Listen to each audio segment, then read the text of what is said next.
This podcast is for informational purposes only and is not intended as tax, accounting, financial, or legal advice. Okay, let's go. In this episode, I chat with fellow financial planner Danielle Seurkamp. Together, we dive into our definition of the sandwich generation, how we think about it, how we define it, and then Danielle generously shares her personal lived experience as a sandwich generation member. Without further ado, let's get into the episode. Thank you, everybody, for tuning in to another episode of the Sandwich Bread Podcast. This episode is actually airing quite early in the journey of Sandwich Bread podcasting, but I thought this was an awesome opportunity to do some table setting for future episodes to come. As a reminder, the Sandwich Bread Podcast is conversations about life and money for the sandwich generation. My guest today is a friend, and she's also impressive. So it works on a couple levels for a conversation. Thanks. I respond to flattery, so please continue. Yep, got it. She's the best. Danielle Seurkamp, she's been a financial planner for almost 20 years. Yes, that's terrifying to say, but yeah, I got started in 2006. That's awesome. You got the chops, but you're not so old that you're like looking at properties in Boca Raton. There's something really awesome about kind of building up your confidence and getting to that point. Danielle has a master's in financial planning, a master planner of advanced studies, a financial behavioral specialist, and the creme de la creme, in my view, CFP certified financial planner designation as well. Did I miss any? Well, not to be annoying, but I did just get my certified college financial consultant designation too, which it goes into student loans and financial aid. Some of this college stuff is getting more and more prevalent. And I love the designations you pursued. I mean, particularly the behavioral specialist one. I find that in my work, clients wanting to validate what they think about their finances, and particularly with couples where they're looking to come together with an impartial party sitting in the middle for the sake of the health of their relationship in a lot of cases. So yeah, how do we actually live and interact with money, and how does it make us feel on a day-to-day basis? Because nobody makes the purely rational financial decision every single time. And so you sense resistance to putting money in the market or holding too much cash or spending money or saving money or whatever it might be. These things get difficult. I think it's important that we understand as advisors, what do we do when there's discomfort, so that we're still honoring those feelings, but also sort of growing that idea of, is there another side of this that I might not be thinking about? That's powerful. Obviously, everyone has their own journey with money. Have them fill out a risk tolerance questionnaire, and I'm shocked at the results at times. I'll see people that are way different, and then you ask them about it and say, tell me about this. And you learn their a little bit of trauma or a little bit of weirdness or friction in their background around money, and either too much of it or too little. And it really sets them on a path for the rest of their life. Yeah. And sometimes it's a push and say, you got to spend. You got to spend on this. You got to do it right now. Get to it. Exactly. Well, we always feel like our decisions are logical, and it may not always be the optimal thing in that moment. And so that's where we can be. But at the same time, I think it's important to honor that people are not irrational. It's like, you have a reason, you have a story. Yeah, this is the good work. This is the stuff I love. Being empathetic and impartial. Really, like, I have to really check my values at the door. You have to like separate yourself from the advice and be impartial and be pro client. Yeah, so, I could chat about that forever. So yeah. The main reason though I wanted to have her on this week was when we were talking about who you serve. And really, it seems like it skews toward 30s, 40s, really that fit that sandwich generation avatar. So let's get into that. Let's do it. All right. So let's start with by acknowledging, and you can challenge me on this, that it's not really a cohort, the sandwich generation. It's really more of a rite of passage. Each generation experiences the sandwiching effect. But I want to start by asking you how you define sandwich generation. Yeah, I mean, I think bottom line, my definition is a family member, right? I mean, ultimately, it is the idea of having, yourself to take care of, and potentially your children, and then potentially an aging parent or another family member. And so that's the sandwich, right? And that can really happen at any age. Yeah. Yeah, I've researched the by the book definition, and it seems to have this immediate family connective component, but I've shifted away from that in part by doing this podcast and having these conversations to more of a caretaker generation phrasing. It's so much more broad than your own personal immediate lineage. If you have someone in your life, a neighbor or a dependent, right? It doesn't have to be your child. It could be a niece. It could be a nephew. It could be any other dependent in your life, because it doesn't take much beyond your own personal needs and finances before the burnout and the stress and the strain is real. Definitely extend it to that chosen family that we all have that goes beyond kind of our own bloodline, like anybody that we want to take under our wing to some degree. Yeah. I love that. And in your own clients or people in your life, maybe share a little bit about what you see. It's a lot to take on. It's almost like taking on an unpaid part-time job on top of your already busy life. And it's also things that most people haven't necessarily dealt with a lot, hospital visits, it's assisted living. I went through it myself, taking care of my grandmother who was diagnosed with lymphoma. And then shortly after that, mild cognitive impairment, which is sort of early stage dementia. In my case, I had already been pretty involved with my grandma's finances. She was kind of my closest parental figure in a lot of ways. And so I had already done her taxes, managed her investments, and I'm her power of attorney. So I'm paying her bills. It is forwarding all her mail to my house. It was cleaning her house out and putting it on the market, choosing a long-term care facility for her, navigating the long-term care policy, and then even dealing with some elder abuse that was going on within my family. Her son was really in there sort of isolating her, and then also really tried to kind of circumvent the estate plan to take her house. And so there were a lot of things going on during that time. I think one of the things that we just need to be prepared for in this situation, if you're going into as a caregiver, is just expect that there's going to be an emotional toll and a stress toll, because I get calls at work and she will have thrown the home health aide out in the 90-degree heat and thrown her purse out the door and locked her out, so no. deal with that, or which now I can think about that and giggle a little bit, but or like something less funny would happen. I'd have to go to the hospital in the middle of work. You just sort of have to have some flexibility in there. And that is hard, but I think it's good to talk to your employer and stuff about that if you can, because it's just inevitable that that's going to come up. So, I think that's a piece of it. There's a lot of newness that happens. I had never sold a house before. I have bought a house, but I had never sold a house. The first house I ever sold was my grandma's house for her. So there's learning there. And I think the recommendation is just lean on professionals. Like when I was selling her house, we got a really low ball offer from somebody that wanted to flip it.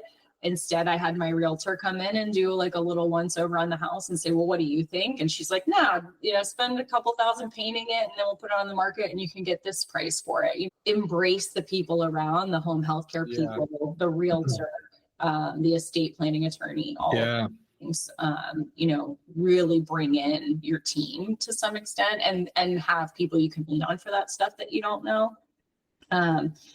One thing that I actually mentioned to clients a fair amount of the time now is I was the financial power of attorney. My uncle, who was the one who was more taking advantage of her, was the healthcare power of attorney.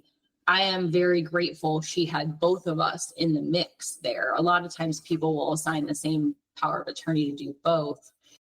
Had he had complete control, we probably would have never known that he was doing some of the untoward things that he was doing. It presented challenges in other ways, no doubt, but having more people getting eyes on things, I think, can be a really good way to protect an elder going through something like this. This is awesome. And I appreciate your willingness to share that story. In some ways, it seems like a happy story that you were able to do some proactive planning and really honor her wishes. Even in some challenging times, at least that's what I'm hearing. And it's tough, obviously, because you don't want the final stages of someone's life causing family strife and challenges, obviously that's not what she would want. I mean, I would assume the estate plan didn't say like, let's stir this pot. Right. Things are too, a little, things are too simple in our family. Let's mix it up. Right. No, it's hard. I mean, siblings don't always get along and people have different opinions and, that's to be expected. Don't add to that by feeling shame, like, oh, my family is such a mess, or oh, this, or I'm not doing right. You just have to do the best you can. And I knew I was doing the best I could for her. At the end of the day, that's all you can do. And frankly, she had good care all along the way and she didn't run out of money and it all worked out. So that's the best you can really hope for. Yeah, I've started to notice that in my conversations with elder law attorneys in particular. They're like, there's going to be challenges. And you just proactively plan to just shrink them as much as possible. But you can't expect perfection. And it's just such a rare minority of cases where if there's multiple kids or multiple family members involved, it's just never perfect.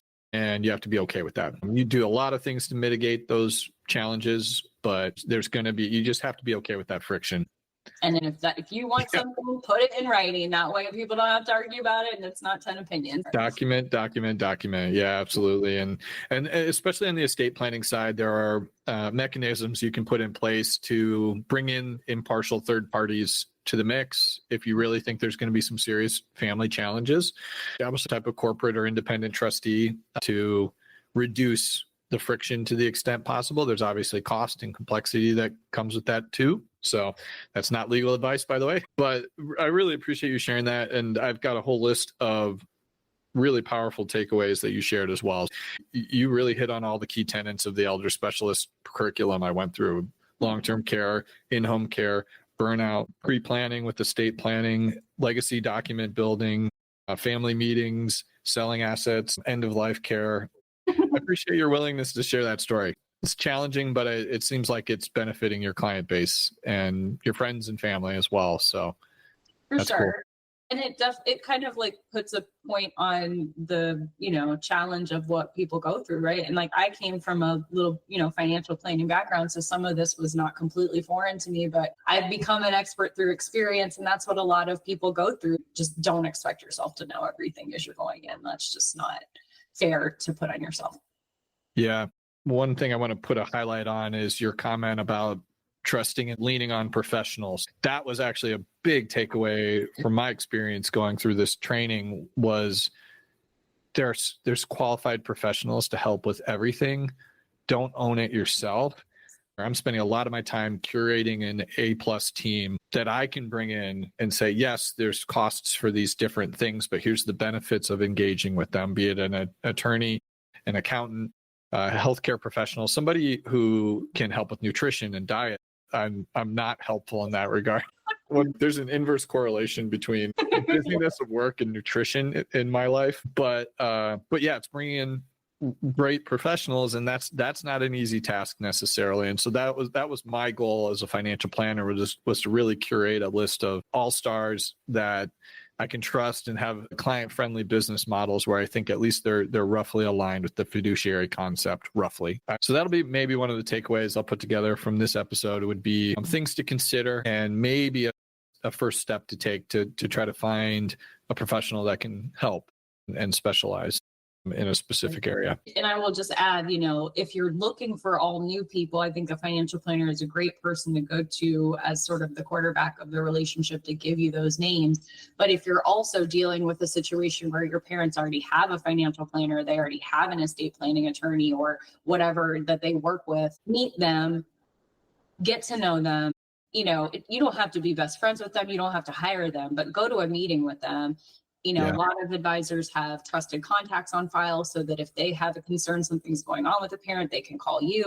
Those things matter because, you might not be the one seeing some of these things. Or in my case, going back to my grandma, the estate planning attorney is actually the one that flagged some of the questionable behavior because we had a relationship together.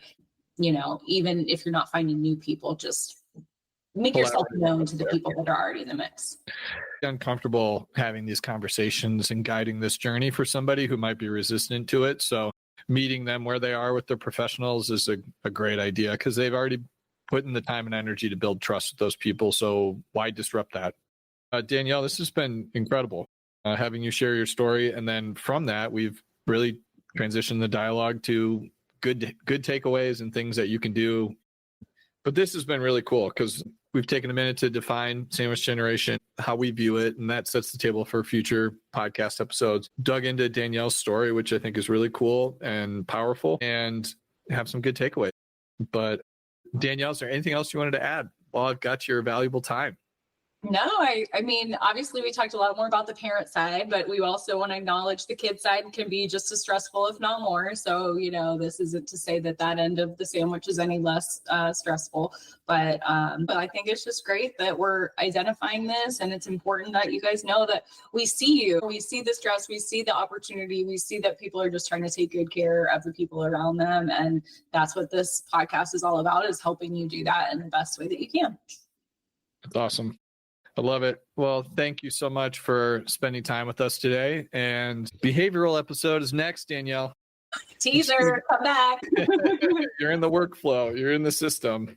Right. Should we eat a sandwich to kick off the episode or talk sandwiches for a minute or two?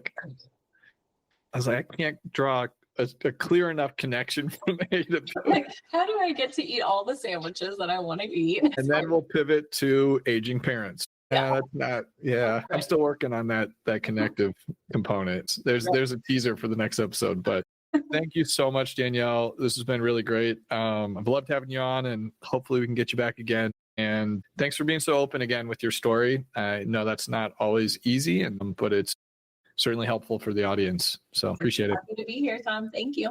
Awesome. All right. Thanks so much for tuning into today's episode. As mentioned, be sure to check out the show notes at sandwichbreadpod.com for your very own copy of a caregiver's contact list. We'll be back again soon with another episode. Have a great day. Twin Robins Capital is a registered investment advisor offering advisory services in the states of Missouri, Indiana, and in other jurisdictions where exempt. Registration does not imply a certain level of skill or training. Twin Robins, its owners, officers, directors, employees, subsidiaries, service providers, content providers, or any third-party affiliate do not offer the sale of securities or other investments. This podcast is for informational purposes only and is not intended as tax, accounting, financial, or legal advice. This is a Twin Robins production. I think we nailed it.